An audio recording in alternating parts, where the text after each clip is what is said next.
Hello guys, this is Amar sir and welcome to Amar Classes for English YouTube channel। आज की इस video में मैं आपको बताने जा रहा हूँ 100 मार्क्स हिंदी के पद खंड का लेसन 9 जिसका नाम है जन जन का चेहरा एक। यह कविता गजानंद जी के द्वारा लिखा गया है। तो चलिए सबसे पहले हम इनके बारे में जान लेते हैं। इनका नाम गजानन माधव मुक्ति बोध है। इनका नाम गजानन माधव मुक्ति बोध है और इनका जन्म 13 नवंबर 1917 को हुआ था। इनका जन्म 13 नवंबर 1917 को श्योपुर एक गांव है जो मुरैना जिला में है और ये कहाँ है? मध्य प्रदेश में। तो इनका जन्म 13 नवंबर 1917 को श्योपुर मुरैना मध्य प्रदेश में हुआ था और इनकी मृत्यु 11 सितंबर 1964 को भोपाल में हो गई थी। ठीक है, आगे चलते हैं। इनकी माता का नाम श्रीमती पार्वती बाई और पिता का नाम माधवराव मुक्ति बोध था।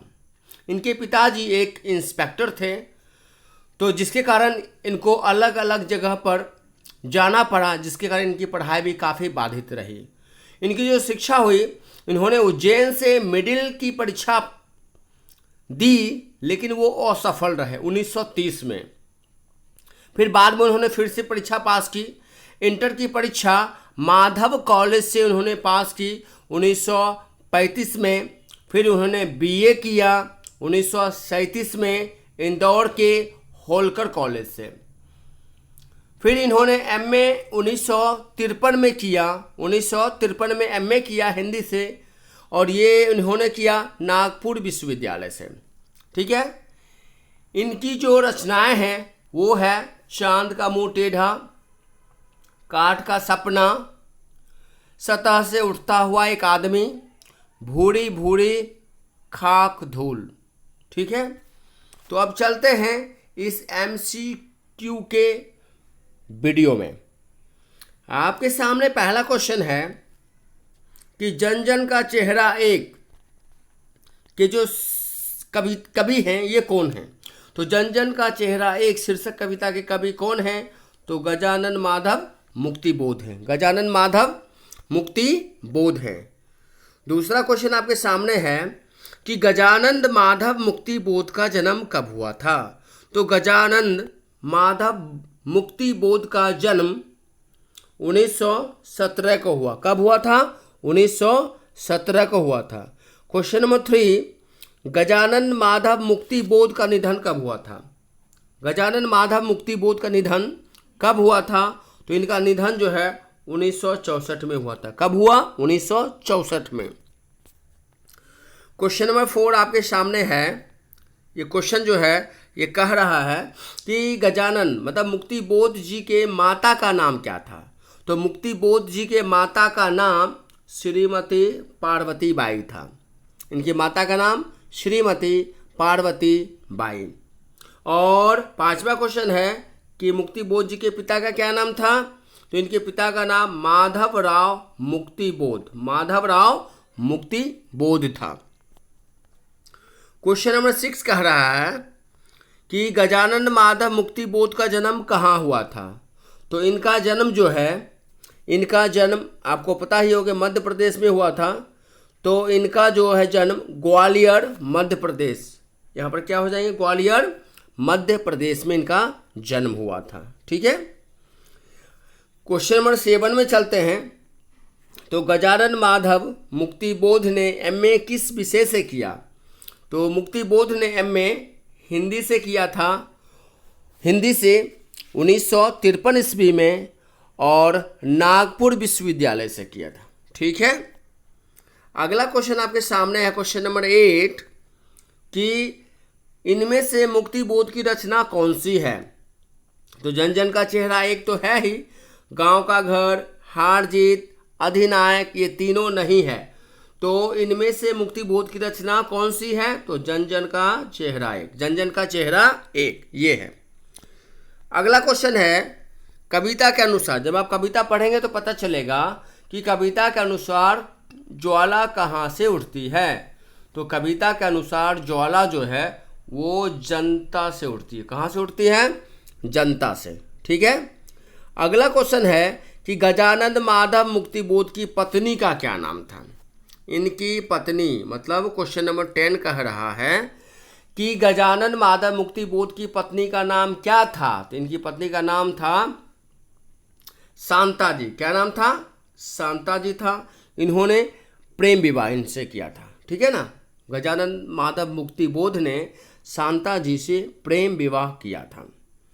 अगला क्वेश्चन नंबर 11 जो है ये कह रहा है कि गजानंद माधव मुक्तिबोध ने निम्नलिखित में से किस स्थान से बीए किया। तो इन्होंने इंदौर के होलकर कॉलेज से इन्होंने बीए किया। ठीक है। क्वेश्चन नंबर 12 क्या कह रहा है? क्वेश्चन 12 आपके जो सामने है वो कह रहा है कि गजानंद माधव मुक्तिबोध ने सितारा किसे कहा। तो जनता को इन्होंने सितारा कहा। ठीक है ना। इस कविता में उन्होंने एक कटाक्ष किया है लोगों के ऊपर कि सभी जगह के लोग जो होते हैं वो एक जैसे होते हैं। ठीक है ना। उसके ऊपर जब आप कविता पढ़ेंगे तो पता चलेगा। अगला क्वेश्चन है 13 कह रहा है कि गजानंद माधव मुक्तिबोध ने किस पत्रिका का संपादन किया। तो इन्होंने एक नया खून पत्रिका है जिसका इन्होंने संपादन किया था। ठीक है। नया खून नामक पत्रिका का इन्होंने संपादन किया था। क्वेश्चन नंबर 14 क्या कह रहा है? तो 14 कह रहा है कि गजानंद माधव मुक्तिबोध ने किस विश्वविद्यालय से एमए किया। तो मैंने ऊपर भी बताया कि नागपुर विश्वविद्यालय से इन्होंने एमए किया था। कब? तो 1953 में इन्होंने एमए किया। अगला क्वेश्चन है क्वेश्चन नंबर 15 जो है गजानंद माधव मुक्तिबोध ने दिग्विजय महाविद्यालय राजनंदगांव में प्राध्यापक के पद पर कब से काम किया। तो इन्होंने एक कॉलेज में, ठीक है, जिस कॉलेज का नाम था दिग्विजय महाविद्यालय। ठीक है। तो उन्होंने 1958 से इसमें काम किया था। 1958 क्वेश्चन नंबर 16 कह रहा है कि गजानंद माधव मुक्तिबोध ने नागपुर के प्रकाशन तथा सूचना विभाग में किस रूप में नौकरी की। गजानंद माधव जो हैं वो नागपुर के प्रकाशन, कोई पत्रिका का प्रकाशन और सूचना विभाग जो था उसमें उन्होंने किस रूप में काम किया। तो पत्रकार के रूप में काम किया। किस रूप में? पत्रकार के रूप में। क्वेश्चन नंबर 17 कह रहा है, आपके सामने है, कि मुक्तिबोध के कविता संग्रह का नाम क्या है। तो मुक्तिबोध के कविता संग्रह का नाम है चांद का मुंह टेढ़ा। चांद का मुंह टेढ़ा इनका कविता संग्रह था। इसमें बहुत सारी कविताएं हैं। ठीक है ना। क्वेश्चन नंबर 18 में चलते हैं। 18 कह रहा है कि मुक्तिबोध की कौन सी रचना नहीं है। तो यहाँ पे चांद का मुंह टेढ़ा तो है ही, भूरी भूरी खाक धूल भी है, सतह से उठता आदमी भी है, लेकिन बिखरे मोती नहीं है। तो इसका उत्तर क्या हो जाएगा? बिखरे मोती हो जाएंगे। क्या हो जाएंगे? बिखरे मोती। ठीक है ना। आगे चलते हैं। कौन सी रचना गजानंद माधव मुक्तिबोध जी की नहीं है। कौन सी रचना, इसमें से चारों में से कौन सी रचना गजानंद माधव की जी की नहीं है। तो यहाँ पर क्या हो जाएगा? पहला क्या? इतिहास और संस्कृति तो है, काठ का सपना भी है, विपात्र भी है, लेकिन चंद्रगुप्त नहीं है। तो क्या हो जाएगा? चंद्रगुप्त। ठीक है ना। चंद्रगुप्त इनकी रचना नहीं है। अगला क्वेश्चन है कि गजानंद, अगला क्वेश्चन क्या है? क्वेश्चन नंबर 20 कि गजानंद माधव मुक्तिबोध जो हैं वो किस सप्तक के प्रथम कवि थे। तो किताब के अनुसार जो है ये ताड़ सप्तक के प्रथम कवि थे। ताड़ सप्तक मतलब सप्तक क्या होता है? तो एक काल होता है और उस समय के दौरान उसमें 7 कवियों का समूह होता है, 7 कवि का समूह होता है, जिस समूह को हम तार सप्तक कहते हैं। ठीक है, तो ये तार सप्तक के प्रथम कवि माने जाते थे। कौन? Gajanan Madhav Muktibodh. Question number 20, question number 20 क्या है? क्वेश्चन नंबर 20 कह रहा है कि जन जन का चेहरा एक में किस नदी का नाम नहीं आया? गौर कीजिएगा, नहीं आया है। तो जब आप कविता को पढ़ते हैं उसमें लिखा हुआ रहता है गंगा नदी, नील नदी, अमेजन नदी, लेकिन यमुना नदी लिखा हुआ आपको नहीं मिलेगा। तो यहाँ इसका करेक्ट आंसर बी हो जाएंगे, यमुना नदी। इस कविता में यमुना नदी का नाम नहीं आया, बाद बाकी गंगा नदी का नाम आया है, नील नदी का नाम आया है और अमेजन नदी का भी नाम आया है। ठीक है, तो क्वेश्चन नंबर 22 में चलते हैं। 22 कह रहा है निम्नलिखित कवियों में से मुक्तिबोध का समकालीन कौन नहीं है? कौन नहीं है? समकालीन का मतलब कि उस समय, इनके समय, जिस समय ये थे उस समय कौन से कवि नहीं थे उस समय? तो अज्ञे जी भी थे, गिरिजा कुमार अग्रवाल भी थे, और यहाँ पर जो है भारत भूषण अग्रवाल ये भी थे, लेकिन जयशंकर प्रसाद इनके समकालीन नहीं थे। ठीक है, तो 22 नंबर का उत्तर क्या हो जाएगा? जयशंकर प्रसाद। मतलब निम्नलिखित कवियों में से मुक्तिबोध का समकालीन कौन नहीं थे? तो Jaishankar Prasad. Question number 23, question number 23 क्या कह रहा है कि जन जन का चेहरा एक कविता में जन जन किनके लिए प्रयुक्त हुआ है? तो जन का मतलब क्या होता है? जनता, ये आपको भी पता है। तो जन जन का चेहरा एक में जो है जन जन का प्रयोग किसी विशेष स्थान में रहने वालों के लिए, किसी प्रांत विशेष में रहने वालों के लिए और दुनिया में अनेक देशों की जनता के लिए। तो यहाँ पर करेक्ट उत्तर क्या हो जाएगा? जब आप किताब को देखते हैं तो उसमें आप पाएंगे कि इसमें जो कवि हैं ये कहते हैं कि चाहे वह भारत हो, अमेरिका हो, चीन हो, कहीं का भी जनता हो, ठीक है ना, अनेक जनता, मतलब अलग अलग देश के जो जनता हैं वो रंग रूप धर्म से तो अलग हैं, लेकिन उनका नेचर बहुत सेम ही मिलता है। वह गरीब लोगों का खून चूसने वाले, उनका शोषण करने वाले होते हैं। ये चाहे भारत का जनता हो या लीडर हो, नेता हो, या विदेश का लीडर हो या नेता हो, सभी जगह के जो हैं वो लीडर जो होते हैं वो वैसे ही होते हैं। तो यहाँ पर जन जन का चेहरा एक में जन जन जो है वो दुनिया में उपस्थित प्रत्येक आदमी के लिए किया गया है, जनता के लिए किया गया है। ठीक है, क्वेश्चन नंबर 24 कह रहा है कि जन जन का चेहरा एक कविता में डैश का चित्र प्रस्तुत किया गया है। इस कविता में किसका चित्र प्रस्तुत किया गया है? तो यहाँ पर जो है रणभूमि में युद्धरत, ये नहीं होगा। फैक्ट्रियों में काम करने वाले मजदूर वर्ग का नहीं होगा। देश की आज़ादी के लिए आंदोलन तो नहीं, मतलब मानवोचित अधिकारों के लिए कर्मरत जनता का। इस कविता में लेखक ने, कवि ने ऐसे लोगों का जिक्र किया है, चित्र प्रस्तुत किया है, ऐसे मानव का, ऐसे जनता का जो अपने अधिकार के लिए लड़ रहे हैं, अपने अधिकार के लिए लड़ रहे हैं। तो मनोवचित अधिकारों के लिए कर्मरत जनता, कर्मरत मतलब काम में लगा हुआ जनता। चलिए ठीक है, क्वेश्चन नंबर 25 कह रहा है कि गजानंद रचित नया खून का संपादन कब हुआ?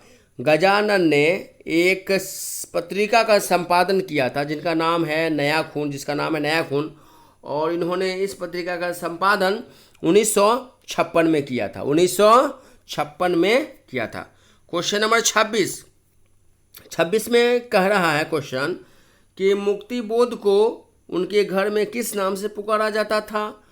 तो आपको बता दो कि मुक्तिबोध जो थे वो अपने पिता यानी माता के 3 संतानों में ये अकेले संतान थे। मतलब 2 संतान पहले हुई जो गुजर गए थे, लास्ट में ये हुए, जिसके कारण जो है इनका लालन पालन बड़े प्यार से हुआ, दुलार से हुआ।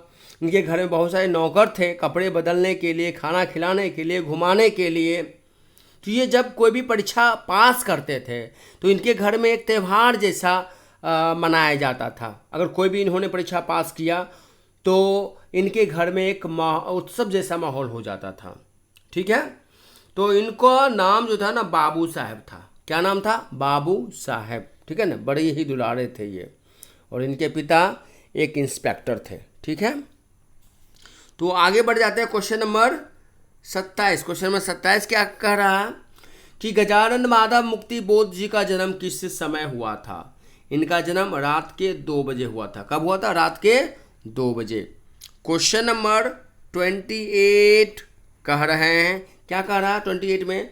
मुक्ति बोध की समस्त रचनाएं, मुक्ति बोध रचनावली, मतलब मुक्ति बोध की जो समस्त रचनाएं हैं, जिसका नाम है मुक्ति बोध रचनावली, वह कितने खंडों में बटा हुआ है या कितने खंडों में प्रकाशित हुआ है? तो 6 खंड में प्रकाशित हुई है। ठीक है ना, 6 खंड में। क्वेश्चन नंबर 29, मुक्ति बोध जी कितनी उम्र में मास्टरी जी की नौकरी शुरू की? मुक्ति बोध जी ने पढ़ाने का भी काम किया और इन्होंने पढ़ाई का काम 20 वर्षों में शुरू किया। कितने वर्षों में? 20 वर्षों में। ठीक है, क्वेश्चन नंबर 30 और अंतिम क्वेश्चन जो है आपके सामने जो है वो है मुक्ति बोध जी का जन्म मध्य प्रदेश में हुआ था, लेकिन वो एक डैश थे। तो आपको बता दूं कि मुक्ति बोध जी का जन्म तो मध्य प्रदेश में हुआ था, लेकिन वो मूलतः एक मराठी थे, महाराष्ट्र से बिलोंग करते थे। इनका खानदान जो था वो महाराष्ट्र से बिलोंग करते थे, ये इसलिए ये मराठी थे। ओके, अगर आपको हमारा वीडियो पसंद आया हो तो प्लीज़ इसे लाइक और अपने दोस्तों के बीच इसे शेयर करें, हमारे चैनल को सब्सक्राइब करें और हाँ, बेल आइकॉन दबाना ना भूलें ताकि हमारे वीडियो की नोटिफिकेशन आपके तक पहुंचती रहे। Okay, thank you. मिलते हैं नेक्स्ट वीडियो में लेसन नंबर 10 के साथ। Okay, bye bye.